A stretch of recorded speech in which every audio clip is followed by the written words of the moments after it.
जिस उर्दू को हटाने की बात हो रही है ना अभी जम्मू कश्मीर में, मैं आपको बताऊंगा जम्मू कश्मीर में उर्दू कैसे इम्पोज किया गया था कश्मीरी मुस्लिम्स और कश्मीरी पंडित्स के ऊपर। कहानी शुरू होती है डोगरा रूल से। ट्रीटी ऑफ अमृतसर के बाद जब यहाँ पर डोगरा रूल स्टार्ट होता है, डोगरा रूल यहाँ पे डिक्लेयर करता है उर्दू को एज एन ऑफिशियल लैंग्वेज। ऐसी लैंग्वेज जो कोर्ट्स में चले, जो पुलिस थानों में चले, जो रेवेन्यू डिपार्टमेंट में चले, जो बाकी सरकारी दफ्तरों में चले। क्या जम्मू कश्मीर के पास कोई अपनी ऑफिशियल लैंग्वेज नहीं थी उर्दू से पहले? हाँ थी, और वो थी पर्शियन, जो 700-600 साल से चल रही थी। 1330 से जो शुरू हुई थी शामी डायनास्टी से। हमारा जम्मू कश्मीर का सारा लिटरेचर पर्शियन में लिखा गया था। हमारे रेवेन्यू रिकॉर्ड सारे पर्शियन में थे। हमारा सारा लिटरेचर पर्शियन में थे। जितनी भी बड़ी बड़ी किताबें थी जम्मू कश्मीर की वो सारी पर्शियन में थी, जो कनेक्ट करती थी जम्मू कश्मीर को अपनी हिस्ट्री के साथ। ऐसी लैंग्वेज थी पर्शियन। फिर अचानक प्रताप सिंह को क्या हो गया कि उन्होंने उर्दू को as an official language declare किया और डिस्कनेक्ट किया लोगों को अपनी हिस्ट्री के साथ, जहाँ सारी मिडवल हिस्ट्री पर्शियन में लिखी गई है। क्या प्रताप सिंह को रुश्वत दी गई थी कि यहाँ पर जम्मू कश्मीर में उर्दू लैंग्वेज को ऑफिशियल लैंग्वेज डिक्लेयर किया जाए? यहाँ तो 1% से कम लोग जम्मू कश्मीर में उर्दू बोलते थे। मैं आपको बताऊंगा ऐसे आर्गुमेंट जो डिफाइन करते हैं कि उर्दू लैंग्वेज को क्यों ऑफिशियल लैंग्वेज डिक्लेयर किया गया था 1889 में बाय द डोगरा गवर्नमेंट। पहला आर्गुमेंट, डोगरा गवर्नमेंट को ब्रिटिश गवर्नमेंट के साथ पेपर कम्युनिकेशन के लिए कोई लैंग्वेज चाहिए थी और ब्रिटिश यूज कर रहा था नॉर्थर्न इंडिया में उर्दू। जैसे यूपी, हरियाणा, पंजाब और पाकिस्तान का हिस्सा, वहां पर ब्रिटिश जो था वो उर्दू लैंग्वेज यूज कर रहा था।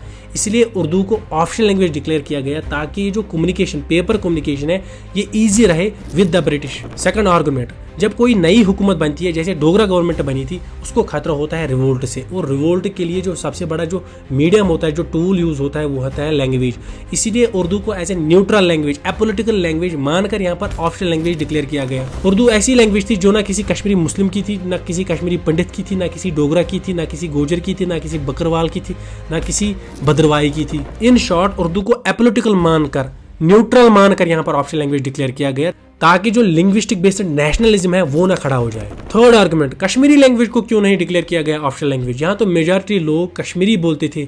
कश्मीरी एक ऐसी लैंग्वेज है जो कश्मीरी पंडित और कश्मीरी मुस्लिम को यूनाइट करती है। कश्मीरी लैंग्वेज को इसलिए ऑफिशियल लैंग्वेज नहीं बनाया गया क्योंकि डोगरा गवर्नमेंट को खतरा लगा कि कश्मीरी पंडित और कश्मीरी मुस्लिम कोई रिवोल्ट ना करे डोगरा गवर्नमेंट के खिलाफ, जहाँ पर कश्मीरी लैंग्वेज का एक मेन रोल होगा। सेकंड रीजन, डोगरा जो बोलते हैं लोग या जो डोगरा जुबान बोलते हैं, उनको ऐसा ना लगे कि हमारे ऊपर कोशर लैंग्वेज को इम्पोज किया जाए। तीसरा जो रीजन दिया जाता है कि कोशर को क्यों ऑफिशियल लैंग्वेज नहीं डिक्लेयर किया गया, क्योंकि वो बोलते हैं कि कोशर लैंग्वेज जो है वो उतनी इवॉल्वड नहीं है, हमारे पास उतनी स्ट्रॉन्ग वोकैबुलरी नहीं है जो जजेस यूज करे, जो कोर्ट्स में यूज हो, जो पुलिस थानों में यूज हो, जो रेवेन्यू डिपार्टमेंट में यूज हो। लेकिन मैं इसके साथ एग्री नहीं करता। लैंग्वेज एक डायनेमिक चीज है, ये इवॉल्व करती है टाइम के साथ, इसकी वोकैबुलरी इवॉल्व होती है टाइम के साथ। अगर इसको ऑफिशियल लैंग्वेज डिक्लेयर किया होता तो ये इवॉल्व होती टाइम के साथ। फोर्थ आर्गुमेंट, डोगरा हुकूमत थी तो डोगरा लैंग्वेज कोई ऑफिशियल लैंग्वेज डिक्लेयर करते।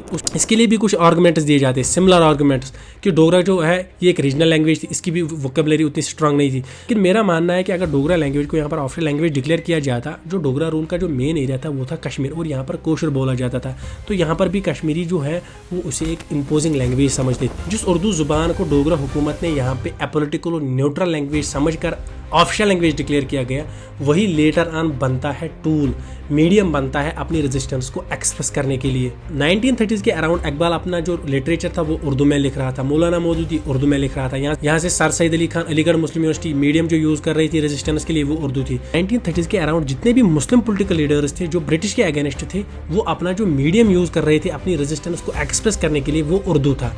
यही मॉडल कॉपी हो रहा था जम्मू कश्मीर में। जितने भी लीडर जम्मू कश्मीर के थे वो यूज कर रहे थे उर्दू को as a medium to express the resistance against the Dogra rule. यहाँ से इस्लामिक लिटरेचर हिंदुस्तान में उर्दू में फ्लोरिश हो रहा था। इन शॉर्ट मुस्लिम्स ने एक्सेलेंस दिखाई उर्दू में, जिसकी वजह से उनका लिटरेचर उर्दू में आया, जिनकी वजह से उनकी रेजिस्टेंस उर्दू में आई, जिसकी वजह से उनका जो एक्सप्रेशन था वो उर्दू में आया। तो जो जम्मू कश्मीर में उर्दू को पहले अपोलिटिकल मानकर यहाँ पर इम्पोज किया गया था, वो लेटर ऑन यहाँ पर as a tool for resistance बन गया। इन शॉर्ट, जुबान जुबान होती है, जुबान का कोई धर्म नहीं होता है। अगर उस टाइम डोगरा गवर्नमेंट यहाँ पर तमिल भी ऑफिशियल लैंग्वेज डिक्लेयर करते ना जम्मू कश्मीर में, तो आप आतिश चिनार तमिल में पढ़ते।